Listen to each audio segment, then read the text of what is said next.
والصلاة والسلام على النبي الكريم محمد بن عبد الله الأمين وعلى آله الطيبين وأصحابه الطاهرين وعلى من دعا بدعوته وحذا بحذبه إلى يوم الدين. أما بعد،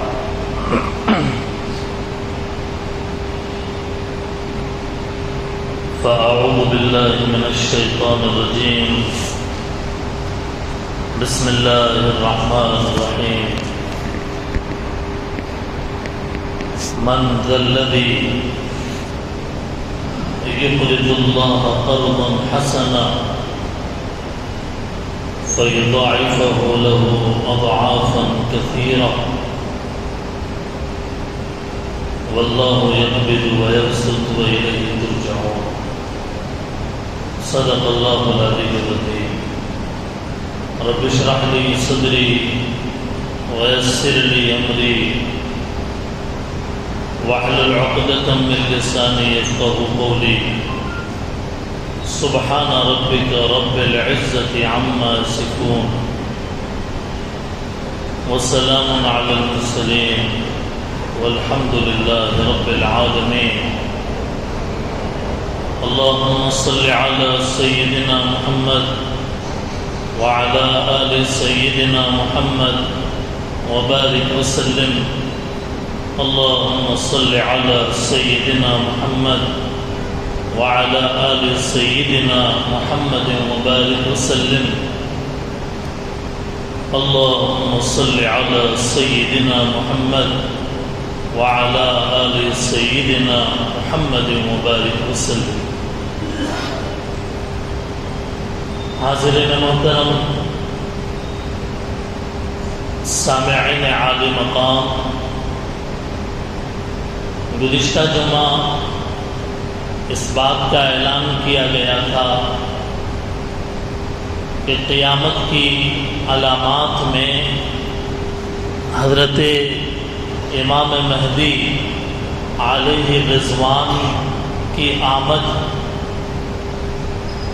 اور حضرت عیسیٰ علیہ السلام کا نزول معلوم ہوتا ہے. اور اس جمعے میں یعنی گزشتہ جمعہ اعلان کیا گیا کہ اس جمعے میں حضرت امام مہدی علیہ رضوان کے تعلق سے تفصیلات پیش کی جائیں گی. لیکن ایک اہم تقاضے پر ہم امام مہدی کے عنوان کو آئندہ جمعہ بیان کریں گے. تقاضا یہ ہے کہ ملک کے جو حالات ہیں، ملک کے اندر کیا ہو رہا ہے، مسلمانوں کے ملی مسائل کیا ہیں، اس ملک کے اندر مسلمانوں کے کیا حقوق ہیں، اس تعلق سے ہمارے بڑوں کی جانب سے مسلم پرسنل لا بورڈ کے صدر حضرت مولانا خالد سیف اللہ رحمانی صاحب دامت برکاتہم کے جانب سے پورے ملک کے اندر یہ اعلان کیا گیا کہ آج کے جمعے میں وقف اور اوقاف، اس کے بارے میں لوگوں کو بتایا جائے، لوگوں کو بیدار کیا جائے کہ حکومت کیا کرنے جا رہی ہے وقف کے معاملے میں، اوقاف کے معاملے میں.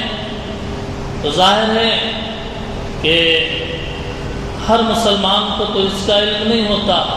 جو پڑھا لکھا طبقہ ہے، ایجوکیٹڈ ہے اور ہندوستان کے پارلیمنٹ اور لوک سبھا اور راجیہ سبھا اور اس طرح کے جو ملکی معاملات ہیں اس کے اوپر جو نظر رکھے ہوئے ہیں اس کو تو معلوم ہے، لیکن ایک عام پبلک کو معلوم ہی نہیں ہے کہ کیا ہو رہا ہے، کیا چل رہا ہے، کیا ہونا چاہیے.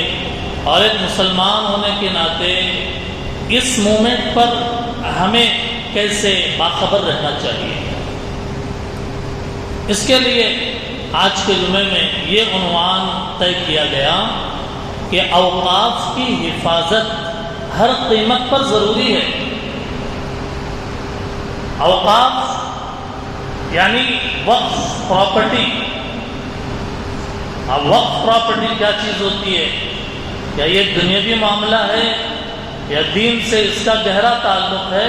یہ بھی آج کے بیان میں آئے گا۔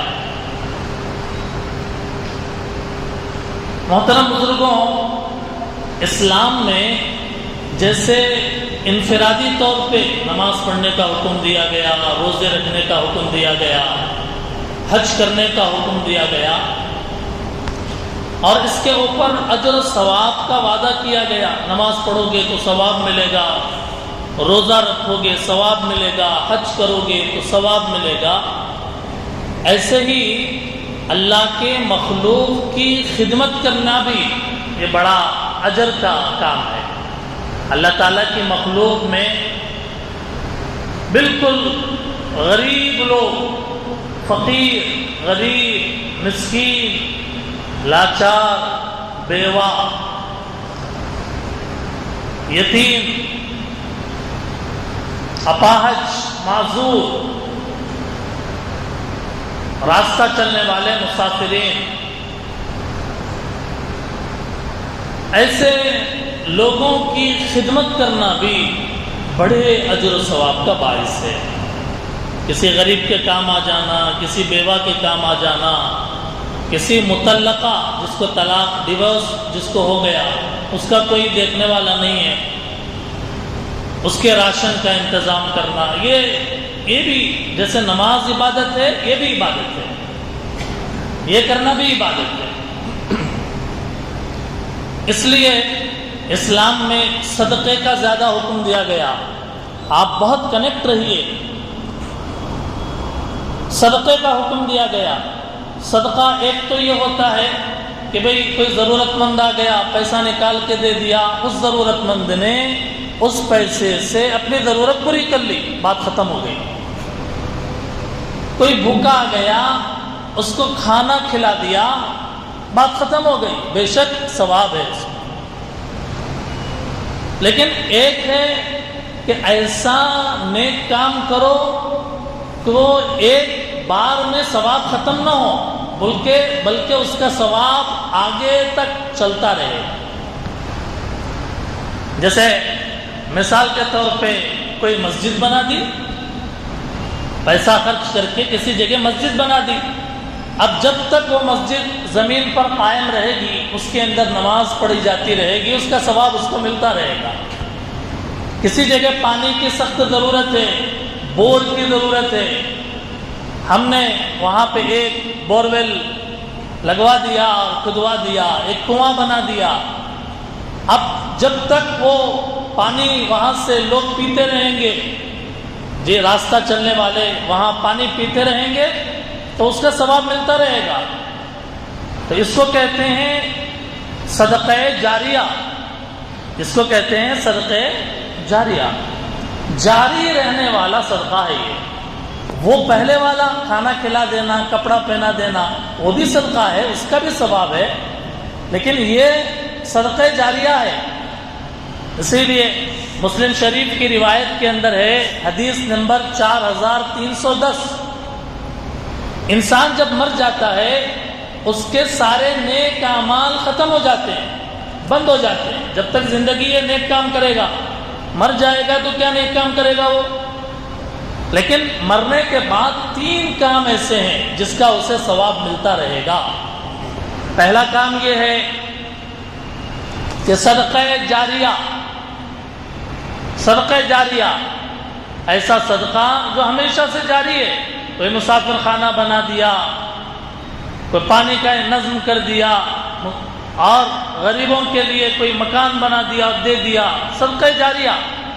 دوسرا ایسا علم جس سے بعد کے لوگ نفع حاصل کریں۔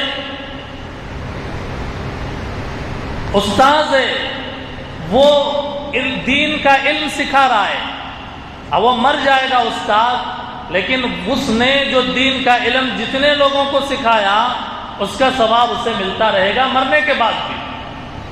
تیسرے وہ اولاد جو باپ کے مرنے کے بعد باپ کے لیے اللہ سے دعا کرتی ہے۔ مسلم کی روایت میں 3 صدقہ جاریہ، اور اسی صدقہ جاریہ کا دوسرا نام ہے وقف۔ اسی صدقہ جاریہ کا دوسرا نام ہے وقف۔ جب بھی وقف کا نام آتا ہے تو عام لوگ یہ سمجھتے ہیں کہ یہ ایک دنیاوی معاملہ ہے، دین سے اس کا کوئی تعلق نہیں ہے۔ حالانکہ میں آپ کو بتاؤں کہ حدیث کی کتابوں میں، فقہ کی کتابوں میں بھی کتاب الوقف کے نام سے ایک کتاب ہے، اس کے اندر وقف کون کرے گا، کس لیے کر رہا ہے، وقف کی ہوئی چیز کہاں خرچ کی جائے گی، وہ سارے احکام شریعت کے اندر باضابطہ طور پہ موجود ہے۔ تو یہ مت سمجھیے کہ بھئی وقف کوئی دنیاوی معاملہ ہے، دین کا معاملہ نہیں ہے، غلط ہے، بلکہ یہ دینی معاملہ بھی ہے۔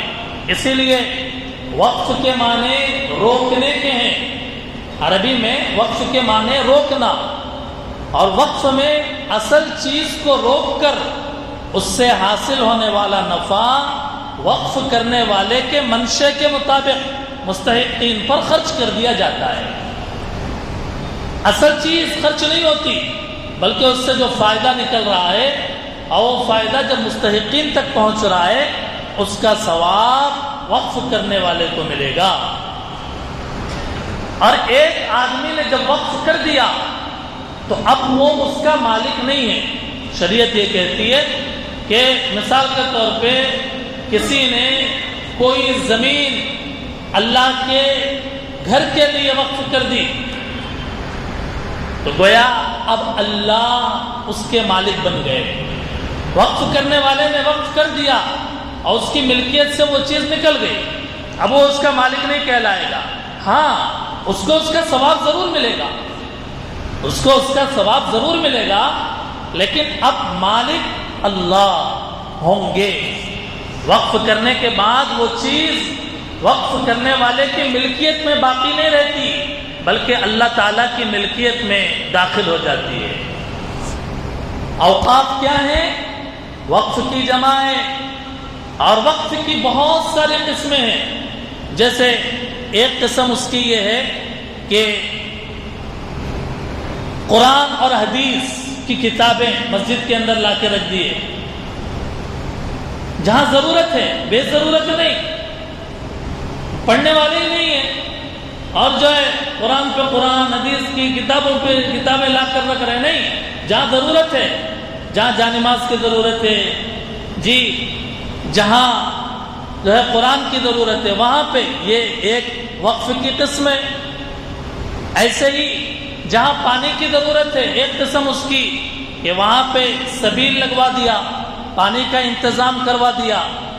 ایسے ہی محتاج، فقیر، مسکین، مسافر اور طالب علموں کے کھانے کے لیے لنگر لگا دیے، بھئی یہاں سے جو ہے غریبوں کو کھانا ملے گا، یہاں سے غریبوں کو کھانا ملے گا، فقیروں کو کھانا ملے گا، مسافرین یہاں سے کھانا کھا سکتے ہیں فری میں، فی سبیل اللہ، اللہ کے لیے، اس کا ثواب اس کو ملے گا۔ یہ بھی وقف کی ایک قسم ہے۔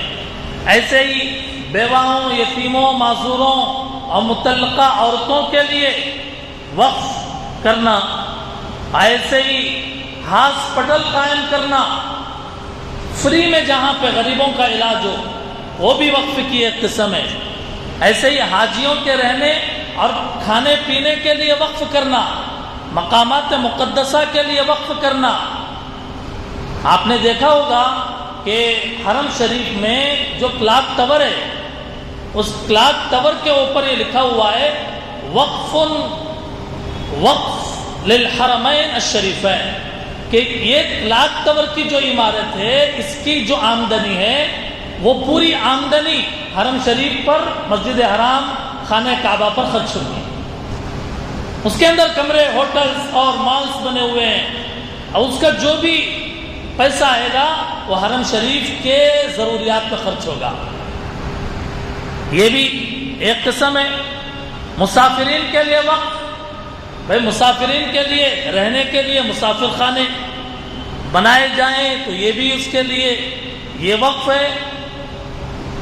اس طریقے سے بہت ساری اقسام ہیں اوقاف کی، مدارس، مساجد، یتیم خانے، غربا کی امداد کے لیے ادارے، یعنی کوئی کالج بنایا اور وہ وقف ہے غریب بچوں کے لیے، کوئی کالج ہے، یونیورسٹی ہے، وہ مسلمانوں کے غریب بچوں کے لیے تعلیم کے انتظام کے لیے اگر بنایا ہے تو وہ بھی ایک وقف کی قسم ہے۔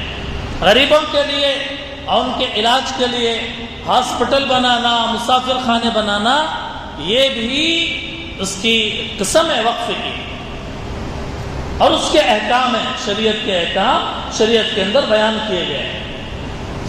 ہندوستان میں ایک لمبے زمانے سے وقف اور اوقاف کا سلسلہ چلا آیا ہے، اور صرف ہندوستان کے اندر اتنے اوقاف ہیں کہ اگر ان اوقاف کا، ان وقف کی ہوئی زمینوں اور جائیداد سے آنے والے پیسے کا اگر صحیح استعمال ہو تو پھر مسلمانوں میں غربت ختم ہو جائے، زکوٰۃ کا صحیح استعمال ہو تو مسلمانوں میں سے غربت ختم ہو جائے، مسلمانوں میں کوئی مانگنے والا باقی نہ رہے۔ ہندوستان میں اب سے کئی سو سال پہلے جب ہندوستان میں مسلمان 1000 سال تک مسلمانوں نے حکومت کیا تو اس ملک ہندوستان کے اندر مسلمان نوابوں نے، مسلمان بادشاہوں نے، راجاؤں نے یہاں حکومت کیا، اور اس وقت میں اوقاف کا ایک مضبوط نظام تھا، مسافر خانے ہوتے تھے، سبیلیں ہوتی تھی، لنگر لگتے تھے، اور پورا ایک سسٹم تھا۔ اور اگر گہرائی سے دیکھا جائے تو وقف کی ابتدا حضور صلی اللہ علیہ وسلم کے دور سے ہے، بلکہ اس سے پہلے سے ہے۔ حضور صلی اللہ علیہ وسلم جب مکے سے مدینہ آئے تو مسجد نبوی کی جو زمین ہے، مسجد نبوی جہاں بنی ہوئی ہے، وہ زمین 2 یتیم بچوں کی تھی، سہل اور سہیل، ان 2 بچوں کا نام تھا۔ حضور نے اپنے پیسے سے اس زمین کو خریدا اور مسلمانوں کے لیے وقف کر دیا کہ یہ زمین مسلمانوں کے لیے مسجد کے طور پہ وقف ہے۔ چنانچہ بخاری شریف کے اندر ہے، حضرت عثمان رضی اللہ تعالیٰ عنہ نے میٹھے پانی کی ضرورت تھی تو میٹھے پانی کا ایک کنواں جس کا نام مدینے میں تھا بئر روما، ایک میٹھے پانی کا کنواں تھا، بوڑی تھی اس کو حضرت عثمان رضی اللہ تعالیٰ نے خرید کے وقف کر دیا مسلمانوں کے لیے، وہ آئے جو چاہے پانی پی لے، میٹھا پانی۔ حضرت جابر رضی اللہ تعالیٰ نے اپنا باغ اللہ کے راستے میں وقف کر دیا۔ حضرت عمر رضی اللہ تعالیٰ نے سب سے پہلے قیمتی زمین وقف کے طور پر ہبہ کر دی۔ حضور صحابہ اس زمانے سے اوقاف کا سلسلہ ہے، اور وقف اللہ کی پراپرٹی ہوتی ہے، اس کا فائدہ امت کے غریبوں، مسکینوں، لاچاروں، یتیموں، بیواؤں کو ملتا ہے۔ ہندوستان میں جب اسلام پھلا پھولا اور یہاں مسلمانوں نے بھی نیکیاں کمانے کے لیے صدقہ جاریہ کے طور پہ اپنی زمینوں کو وقف کیا، اور مسلمانوں کے بادشاہوں کا بھی ایک سلسلہ ہے، یہ تو 2024 چل رہا ہے، 1351 سے 1388 عیسوی تک کے عرصے میں بادشاہ تھا فیروز شاہ تغلق۔ اس نے وقف کے اقدامات کو منظم کیا، ایک ہاسپٹل قائم کیا اور معالجین اور ڈاکٹروں کو اس کے اندر متعین کیا۔ شیر شاہ سوری مسلمانوں کا ایک بادشاہ گزرا، اس کا دور حکومت 1529 سے 1540 تک رہا ہے۔ اس کے شیر شاہ سوری کے دور میں بھی وقف کے نظام میں بہت بہتری آئی۔ کچھ گاؤں والے آئے شیر شاہ سوری کے پاس، کہنے لگے ہمارے گاؤں میں مسجد کی ضرورت ہے، آپ کچھ پیسے دے دیجئے۔ ہم مسجد بنا لیں گے. تو شیر شاہ سوری نے کہا میں تمہیں اس گاؤں میں ایک زمین الاٹ کروں گا, وہ زمین مسجد کی ہوگی اور وہ زمین اللہ کے لیے وقف ہوگی. چنانچہ ایک زمین الاٹ کیا, گاؤں والوں کو اس کی حفاظت اور نگرانی اور وہاں مسجد بنانے پر مامور کیا. کہتے ہیں کہا جاتا ہے ہسٹری اور تاریخ, ہندوستان کی جو تاریخ لکھی ہوئی ہے اس کے اندر ہے 1700 مسافر خانے شیر شاہ سوری نے ہندوستان کے اندر قائم کیے کہ مسافرین کی سہولت کے لیے. آج یہ لاج کا سسٹم ہے نا کہ بھئی ایک آدمی دوسری جگہ گیا شہر میں رہنے کے لیے, کہاں ہے بھئی لاج چلے جاؤ, وہاں پہ پیسے دو اور رہو. تو پہلے ایسا ہو تو مسافر خانے بنے ہوئے ہیں, مسافر خانوں میں فری میں آدمی آتا تھا, اپنی ضرورت سے قیام کرتا تھا, پھر وہاں سے چلا جاتا تھا. مسافر خانے یعنی ریسٹ ہاؤس.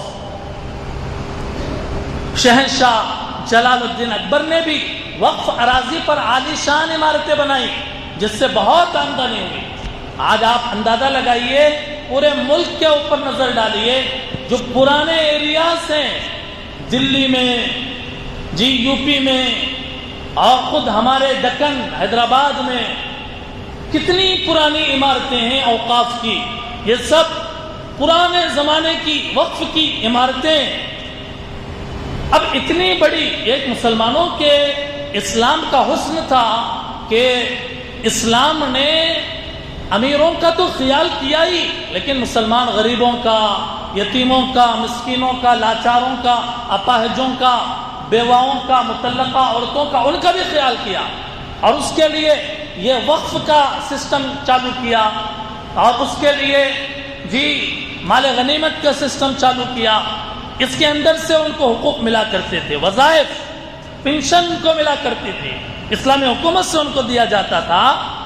وقف کے املاک کو ختم کرنے کی جو سازشیں شروع ہوئی ہے برطانوی دور حکومت میں, چنانچہ 1873 عیسوی میں برطانوی راج میں وقف کی ایک قسم وقف الاولاد کے خلاف فیصلہ کر دیا گیا. وقف الاولاد یعنی میرے اولاد کے لیے وقف ہے, اب اس کا فائدہ اس کی اولاد کو, پوتوں کو, پڑ پوتوں کو ملتا رہے گا. برطانوی حکومت نے اس کو وقف الاولاد کو ختم کیا, حتیٰ کہ 1875 عیسوی میں قانون سازی کے ذریعے سے وقف کو ختم کرنے کی کوشش کی گئی, مسلمانوں کی پراپرٹی نہ رہے برطانوی حکومت میں. اسی سال سر سید احمد خان مرحوم نے آل انڈیا ایجوکیشنل کانفرنس منعقد کی کہ جس کے اندر وقف کی اہمیت کو بتا کر پھر کوششیں شروع کر دی وقف کے بحالی کے لیے. حتیٰ کہ 1910 عیسوی میں جب ملک کے وزیر قانون بیرسٹر علی امام بنے تو انہوں نے, جب وہ وزیر قانون بنے, ان کے ساتھیوں کی کوششوں سے 1913 عیسوی کو مسلم وقف ایکٹ نافذ کیا. اس کے بعد سے لگاتار وقف ایکٹ کے اندر لگاتار ترمیم ہوتی رہی, رد و بدل ہوتا رہا. کبھی کسی شق کو بڑھا دیا, کبھی کوئی ترمیم کر دی, کوئی تبدیلی کر دی. یہ ترمیم 1954 میں یعنی پارلیمنٹ میں پہلی مرتبہ وقف کے لیے پہلی بار پارلیمنٹ میں 1954 میں 1954 میں پارلیمنٹ میں ایک وقف کا مستقل قانون بنا. پھر وہاں سے پھر اس کے بعد میں 2010 عیسوی کو پھر اس کے اندر ترمیم ہوئی, اور آخری مرتبہ جو ترمیم ہوئی 2013 میں عیسوی میں یہ ترمیم عمل میں آئی. ظاہر ہے کہ اس تاریخ کو جاننا کیا ہمارے لیے ضروری نہیں ہے؟ وقف مسلمانوں کے بزرگوں کے عطیے ہیں, مسلمانوں کے پرکھوں کے ہدایہ ہیں, تحفے ہیں. اس کی حفاظت پوری امت اور ملت کے لیے ضروری ہے. اب صورتحال کنڈیشن یہ ہے کہ اب دو بل لائے جا رہے ہیں. ایک بل کے ذریعے سے 23 مسلم ایکٹ کے اندر ترمیم کی جا رہی ہے، اور دوسرے بل کے ذریعے سے وقف ایکٹ 1995 میں اہم ترامیم کیے جا رہے ہیں۔ 2 بل لائے جا رہے ہیں، اس کے ذریعے سے وقف کے معاملے میں 10 بلکہ 40 سے زیادہ اس کے اندر رد و بدل کرنے کا مرکزی حکومت نے فیصلہ کیا ہے۔ حکومت کا کہنا ہے، جیسے ٹرپل طلاق کے عنوان پر حکومت نے کہا ہم مسلمان عورتوں کا بھلا چاہ رہے ہیں، ابھی بھی وہ یہ کہہ رہی ہے ہم مسلمانوں کے وقف اور اوقاف کا تحفظ دینا چاہتے ہیں، اس کو بہتر شکل پیش کرنا چاہ رہے ہیں۔ اس ترمیم اور تبدیلی سے یہ 40 تبدیلیاں جب وقف ایکٹ کے اندر ہوں گی تو پھر کیا ہوگا؟ یہ ہوگا کہ وقف کی جو اتھارٹیز ہیں وہ ٹوٹلی تقریباً حکومت کے ہاتھ میں چلے جائیں گے۔ اب وہ کسی زمین کے بارے میں اگر کہہ دے حکومت یہ وقف کی نہیں ہے، بات ختم، وہ وقف کی نہیں ہے، اس کے اندر حرف آخر حکومت کا ہوگا۔ اس کے ذریعے سے انتہائی نقصان کا سامنا کرنا پڑے گا۔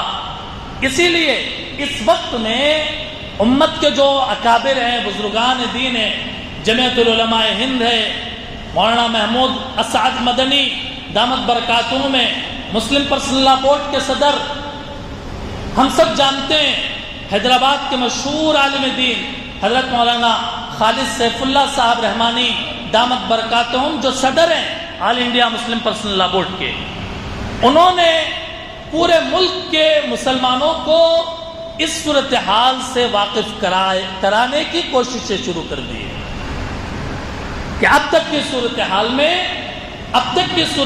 میں اب تک اوقاف وقف پراپرٹی جو اوقاف کے ذمہ داروں کے ہاتھوں میں تھی، اب اس بل کے یہ 2 بل لانے سے پھر اس کے اندر حکومت ہاتھ ڈالے گی اور اپنی منمانی اور وقف کے جو مصرف ہے، وقف کا پیسہ جہاں خرچ ہونا چاہیے وہ اس سے متاثر ہوگا۔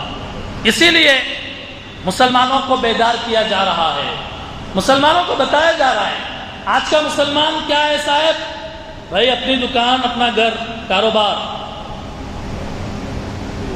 اب جمعے کا ایک وقت ہوتا ہے مسجد کا، ممبر و محراب کا، کہ ملک کے اندر جو سلگتے مسائل ہیں، جو سلگتے عناوین ہیں، جو ملی مسائل ہیں، کہ جو صرف ایک آدمی کا مسئلہ نہیں ہے، پوری قوم کا مسئلہ ہے۔ وقت کسی ایک آدمی کا نہیں، پوری ملت کا ہے۔ اب بیدار ہونا چاہیے، اب جاننا چاہیے، اپنے دکان، اپنے مکان، اپنی زندگی، اپنا مال، اپنی پراپرٹی سے نکل کر ملت کے لیے ہمیں بیدار ہونا چاہیے۔ اس سلسلے میں جمعیت اور پرسنل لا کے ذمہ داران کوشش کر رہے ہیں۔ مولانا خالد سیف اللہ رحمانی دامت برکاتہم نے کہا کہ حکومت وقف ایکٹ 2013 میں ترمیم کرنا چاہ رہی ہے، ایسی ترمیم تبدیلی جس سے اوقاف کی نوعیت اور حیثیت بدل جائے گی، اور وقف کے جو اختیارات ہیں، جو اتھارٹیز ہیں، وہ ختم ہو جائیں گے، اور اوقاف پر، وقف پراپرٹی پر حکومت کا قبضہ آسان ہو جائے گا۔ اس نوعیت کا بل اگلے ہفتے پیش کیا جانے والا ہے۔ ہم یہ واضح کرنا ضروری سمجھتے ہیں کہ وقف جائیدادیں مسلمانوں کے، بزرگوں کے دیے ہوئے وہ عطیات ہیں جنہیں مذہبی اور خیراتی کاموں کے لیے وقف کیا گیا ہے۔ حکومت نے انہیں ریگولیٹ کرنے کے لیے وقف ایکٹ بنایا ہے۔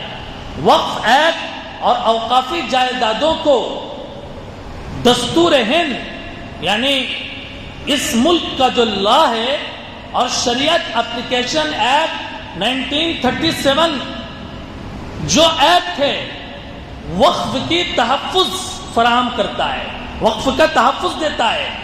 اس لیے وقف کے معاملے میں حکومت، مرکزی حکومت مسلمانوں کی دشمن اور ایسی پالیسیاں بنانے والی جو بظاہر اوپر سے لگے کہ ہم مسلمانوں کے خیر خواہ ہیں، لیکن اندرون سے انہیں کچھ دینے کے بجائے ان کا جو رہا سہا سرمایہ ہے وہ بھی چھیننا چاہ رہی ہے۔ ہم مسلمان اگر بیدار نہیں ہوں گے تو اور کب ہوں گے؟ اس لیے حکومت ایسی تبدیلی نہیں کر سکتی جس سے وقف کی حیثیت ختم ہو جائے۔ اس سلسلے میں پورے ملک کے اندر، مساجد کے اندر یہ مسلمانوں کو بیدار کرنے کے لیے اور یہ بات بتانے کے لیے کہ اصل میں مسئلہ کیا ہے، وقف کا مسئلہ کیا ہے، شریعت اس کے بارے میں کیا کہتی ہے، قانون اس کے بارے میں کیا کہتا ہے، ہندوستان کا کو جو کانسٹیٹیوشن ہے اور جو لا ہے اس کے اندر ہمارے حقوق کی کیا بات کہی گئی، یہ جاننا، یہ سمجھنا ہم سب کے لیے انتہائی ضروری ہے۔ اسی لیے آج کے جمعے میں یہ عنوان پہ بیان کیا گیا اور صرف ایک جگہ نہیں بلکہ ملک بھر کی مساجد کے لیے ایک دعوت دیا ہے کہ امت مسلمہ کو ہوشیار اور خبردار اور جو معاملات ہیں اس سے واقف کرانے کے لیے یہ خطبات اور یہ بیانات کے ذریعے سے امت کو جگانے کے لیے ہمارے اکابرین محنت کر رہے ہیں۔ دعا فرمائیں کہ اللہ تعالی امت مسلمہ کی حفاظت فرمائے، اللہ تعالی مسلمانوں کے جو حقوق ہیں، اپنے حق کی اگر لڑائی ہم نہیں لڑیں گے کون لڑے گا؟ سامنے سے دشمن ہماری رہی صحیح چیزوں کو بھی چھینے اور ہم کہیں جناب ہم تو آنکھ بند کر لیں گے، ہم نہیں دیکھیں گے، ہم نہیں سمجھیں گے، ہم پردہ ڈال لیں گے، تو اس سے زیادہ اور بری بات کیا ہو سکتی ہے؟ اس سے زیادہ اور مردہ دلی کیا ہو سکتی ہے؟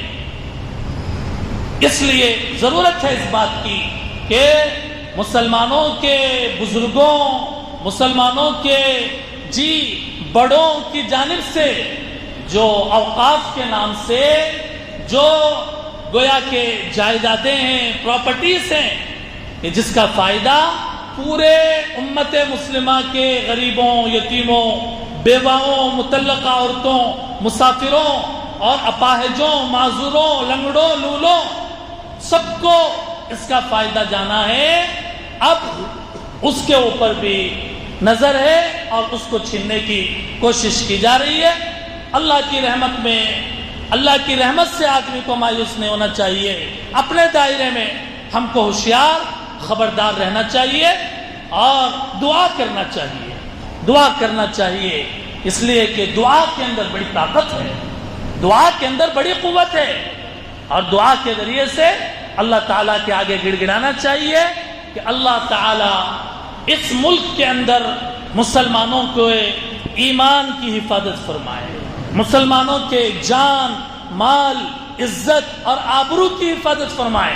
کیا آپ نے نہیں سنا دلی کی فلاں پرانی مسجد کو شہید کر دیا گیا، فلاں درگاہ کے اوپر حملہ کر دیا گیا، فلاں درگاہ کو گرا دیا گیا، فلاں قبرستان پہ قبضہ کر لیا گیا، جگہ جگہ وقف کو بیچا جائے اور وقف کی پراپرٹی کو ہتھیا لیا جائے، اور اس کے اندر حکومت جو ہے اس کی ملی بھگت ہو، تو ظاہر ہے کہ یہ ساری صورتحال انتہائی افسوسناک ہے۔ اللہ تعالی ہمارے اکابرین کو جزائے خیر عطا فرمائے کہ جنہوں نے اس معاملے پہ امت کو بیدار کرنا ضروری سمجھا۔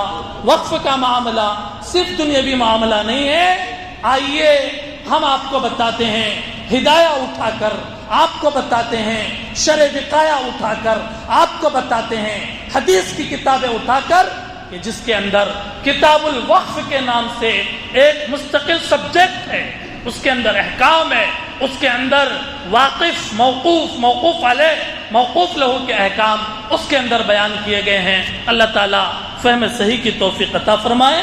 وآخر دعوانا ان الحمد للہ رب العالمین۔ سنت پر